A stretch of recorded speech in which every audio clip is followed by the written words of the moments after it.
Vasili și telefonul. Episodul 1.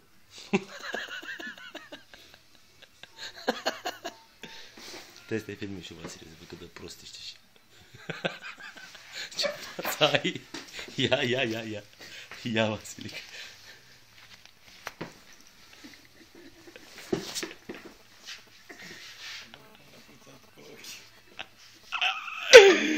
Ce ai făcut, mă? Băgă mâna, plăța de plăță.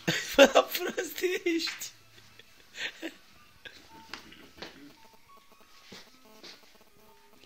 Bă, da, bău ești, Vasile, așa câteodată, mă, să moară de câte vine. Mă uit la tine așa, zici că ești terminat. Bă, Vasile, ești terminat?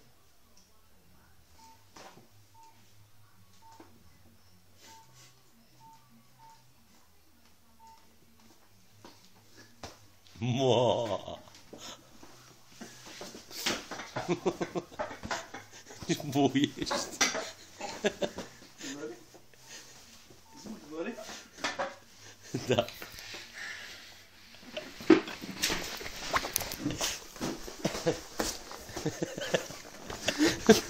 Ce dântălău ești?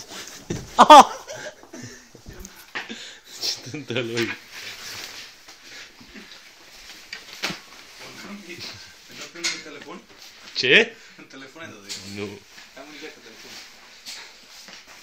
Tu dau una Violeta iPhone. Ți-a dat? Nu repar. Jură-te. Jură-te.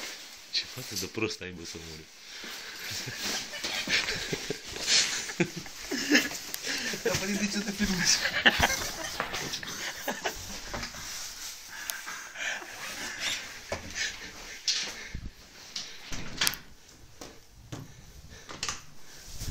Lume, uitați-vă la un Judy!